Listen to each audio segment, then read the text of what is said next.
물리치료사 제가 알려드리겠습니다. 안녕하세요. 실전재활의 이지은입니다. 오늘은 제가 댓글과 메일로 많이 받았던 질문들을 좀 정리해서 Q&A를 준비해봤는데요. 보고 도움이 되셨으면 좋겠습니다. 제 생각에 물리치료사는 평생 직장은 아닌 것 같아요.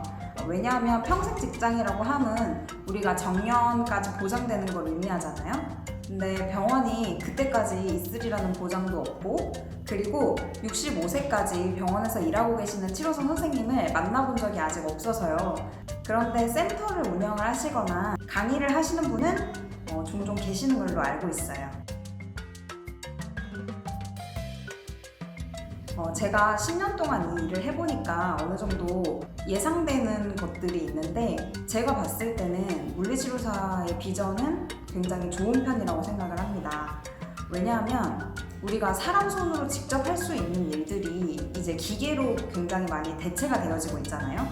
그런데 이 일은 절대 기계가 대체할 수 없는 일입니다. 우리가 치료를 할 때 그냥 함부로 잡는 것이 아니라 이 적당한 그 압력과 적당한 그 속도를 알려드리면서 운동을 시켜드리고, 또 환자분들마다 다 이제 개개인의 특성들이 굉장히 많이 다르고 몸 상태나 컨디션들도 굉장히 많이 다른데, 이거는 절대로 기계가 알아챌 수 없는 부분들이 있어요.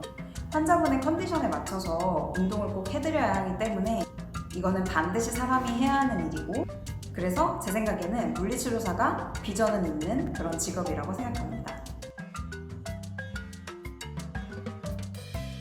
이직이 많은 이유는 좋은 쪽과 나쁜 쪽으로 설명할 수 있을 것 같아요.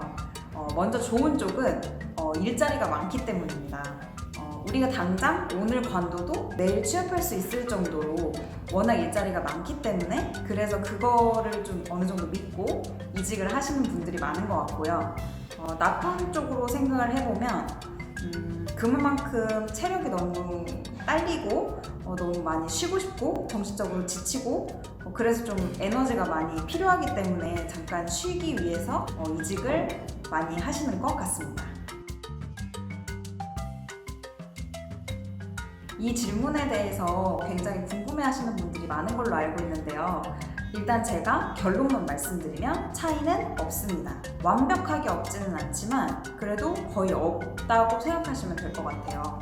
왜냐하면 우리가 3년제인지 4년제인지가 일을 하면서 절대 드러날 수 있는 환경이 아닙니다.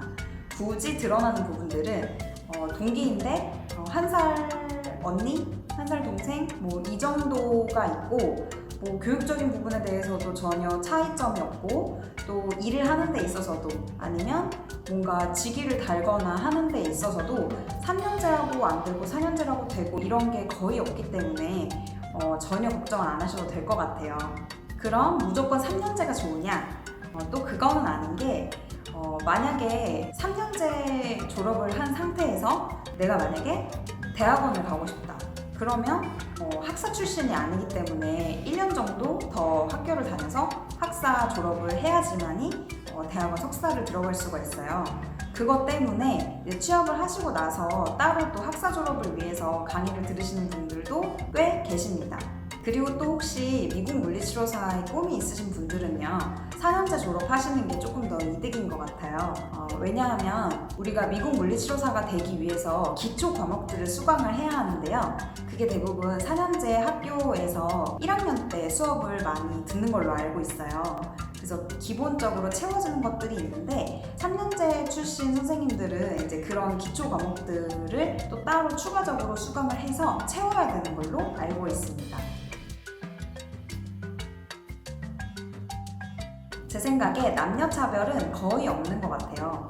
왜냐하면 여자라고 해서 어떤 직위를 주지 않는다거나, 아니면 남자라고 해서 무거운 환자만 다 몰아서 준다거나 그런 일들은 많이 없기 때문에 남녀 차별은 거의 없다고 생각합니다. 이것도 궁금해하시는 분들이 계셨는데, 이거는 어느 직종에서 일을 하느냐에 따라서 다 다르거든요. 일단 물리치료를 크게 말씀을 드리면 운동치료랑 통증치료로 나눌 수가 있어요. 통증치료는 우리가 알다시피 동네에 있는 정형외과들, 에서 초음파 치료라든지 핫팩, 또 전기 치료를 해주는 거를 말을 하고요. 운동 치료는 두 가지로 나눌 수가 있어요. 성인과 소아. 그런데 성인은 또 두 가지로 나뉩니다. 신경계 병원과 근골격계 병원. 신경계 병원은 뇌나 척수가 손상되신 분들, 그러니까 우리가 흔히 알고 있는 마비 환자분들이 계시는 재활병원, 또 요양병원 같은 곳, 그런 곳을 말을 하고요. 근골격계는 도수치료를 말을 합니다. 쉽게 얘기하면 목이 아프다든지 어깨 아니면 허리가 아프다든지 이럴 때 우리가 1대1로 선생님과 치료사가 베드에서 치료를 하는 것을 말을 합니다. 그래서 크게 4가지로 나눠서 말씀을 드리면 먼저 성인 신경계, 그 다음에 성인 근골격계, 그리고 소아, 그리고 통증, 이렇게 4가지가 있잖아요. 그런데 통증 같은 경우에는 딱히 교육을 따로 듣지 않아도 우리가 일을 할 수가 있어요. 그래서 잘 듣지 않는 편이고, 소아 같은 경우에는 교육을 굉장히 많이 들어야 되는 걸로 알고 있어요. 왜냐하면 아동 발달에 관련된 교육들이 굉장히 많기 때문에 그런 것 같고요. 그리고 성인 근골격계, 도수치료를 말을 하죠. 도수치료는 교육을 많이 들어야 돼요. 왜냐하면 내가 비급여, 그러니까 보험 혜택을 받지 못하고 조금 더 비싸게 내고 선생님께 치료를 받는데 선생님이 치료를 훨씬 잘 하시면 하실수록 우리가 그 선생님을 찾아가고 또 병원에서도 인정을 해주고 또 그만큼의 가치가 있다고 보기 때문에 그 돈을 지불하고 치료를 받게 되는 거거든요. 그래서 도수치료는 교육을 굉장히 많이 들어야 하는 걸로 알고 있고요. 마지막으로 성인 신경계. 성인 신경계는 우리가 대부분 병원에서 1년차 때 좀 교육을 많이 시켜주세요. 그리고 또 시별로 협회에서 집단회 같은 거를 저렴한 비용으로 해주시기 때문에 좀 교육비가 비교적 비싸지는 않은 편입니다. 그렇지만 이것도 저의 개인적인 생각일 수 있어요. 왜냐하면 꼭 통증이라고 해서 교육을 안 듣는다, 그건 또 아니거든요. 그리고 도수라고 해서 내가 교육을 굉장히 열심히 많이 듣는다, 그런 것도 사실 아닙니다. 치료사에 따라서 자기가 열정이 있으면 교육은 얼마든지 들을 수 있고, 또 내가 좀 편안함을 추구한다면 교육은 안 들을 수도 있습니다. 제가 생각하기에 장점은 야근이 많이 없는 편입니다. 야근이라고 말하기가 좀 민망하긴 하지만 저희가 몇몇 병원들에서는 퇴근 후에 스터디를 하고 있어요. 더 이제 좋은 치료를 하기 위해서 선생님들끼리 모여서 이제 공부도 하고 디스커션도 하고 이제 치료도 한번 해보면서 그런 시간들이 있는 병원들이 있거든요. 그렇지만 대체적으로 봤을 때 내가 마음만 먹으면 칼퇴를 할 수 있다. 그리고 저는 아르바이트를 할 수 있다는 게 진짜 큰 장점인 것 같아요. 왜냐하면 물리치료사는 전문가이기 때문에 내가 그냥 내 몸만 가지고 있고 내가 지식만 가지고 있으면 어디를 가서든지 일을 할 수가 있습니다. 그래서 내가 혹시나 몸이 좀 안 좋거나 아니면 개인적인 사정으로 오전에만 일을 해야 한다든지 아니면 주말에 알바를 좀 해서 돈을 또 따로 벌고 싶다든지 그런 모든 조건들을 다 충족시킬 수 있는 아르바이트 자리가 굉장히 많습니다. 제가 생각하는 단점은 통증을 제외한 나머지 직업들은 다 치료 시간이 정해져 있잖아요. 30분씩이나 1시간씩이나. 그렇게 되면 치료 도중에 만약에 화장실을 가고 싶을 때 화장실을 가기가 좀 곤란합니다. 물론 급하면 환자분께 양해를 구하고 갔다 올 수도 있는데 그런 급박한 마음에 화장실을 그렇게 마음 편하게 가지는 못한다는 점.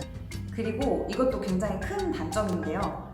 저희가 이제 몸을 쓰는 직업이잖아요. 그런데 제 몸이 아픈데도 불구하고 치료를 해야 한다는 거, 어떤 날은 몸 컨디션이 안 좋은 날들도 있잖아요. 정말 꼼짝없이 앉아만 있고 싶거나 말도 하기 싫고 이럴 때는 정말 사무직 하시는 분들이 진짜 부러울 때가 많이 있습니다. 몸살 감기로 막 온몸이 아프고 아니면은 막 급체를 했거나 막 장염이 심해가지고 이럴 때는 정말 내 몸 하나 건사하기도 힘든데 환자분들을 이제 또 치료를 해드려야 하고 또 무거운 환자도 옮겨드려야 하고 끊임없이 움직여야 하기 때문에 그럴 때마다 좀 많이 힘든 것 같습니다. 연봉, 월급, 굉장히 많이 궁금해 하시는데요. 제가 얼마나 정확한 액수를 알려드려야 할지 사실 모르겠는데 그래도 정말 궁금해 하시니까 제가 대충이라도 말씀을 드릴게요. 우선 1년차 기준으로 하면 거의 다 비슷해요. 100만 원 중반대일 거예요. 연봉은 거의 매년 인상되는 편인데요. 인상될 때 폭이 어느 정도냐면 100만 원에서 120만 원 정도씩, 그렇게 되면 한 달에 한 10만 원 정도씩 오르는 걸로 보시면 돼요. 그런데 서티라는 게 있어요.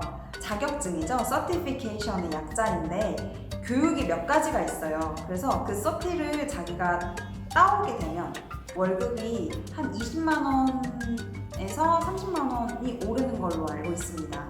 그래서 연차가 낮을 때 서티를 따서 월급을 올리는데요. 지금 현재 코로나 때문에 선생님들이 서티를 못 따고 있어서 월급이 오르지 않는 걸로 알고 있습니다. 웬만하면 연차가 낮으실 때 서티를 따시는 게 좋을 것 같아요. 대부분 성인 신경계 병원을 들어가게 되시면 동기들끼리 한 1, 2년 후쯤에 이제 알아서 서티 교육을 찾아보고 교육비를 내고 듣고 오는 걸로 알고 있습니다. 그리고 성인 근골격계, 도수치료 같은 경우에는요, 비급여라고 했잖아요. 비급여라는 게 나라에서 보험 적용을 받지 못해서 조금 돈을 비싸게 주고 받는 치료를 말을 하는데, 비급여 치료이기 때문에 치료사가 환자 한 명을 치료할 때마다 수당이 붙는 걸로 생각을 하시면 돼요. 그래서 치료를 잘해야 그 환자분이 계속 저한테 찾아오기 때문에 치료를 잘하는 게 정말 중요하겠죠. 그냥 평균적으로 생각을 하시면 5년차 정도 됐을 때 200만 원 초중반대라고 생각하시면 될 것 같아요. 근데 이거 정말 병원마다 다 다릅니다. 더 궁금하신 점 있으시면 아래 댓글로 질문 남겨주세요. 그럼 제가 Q&A 2탄 만들어 보도록 할게요.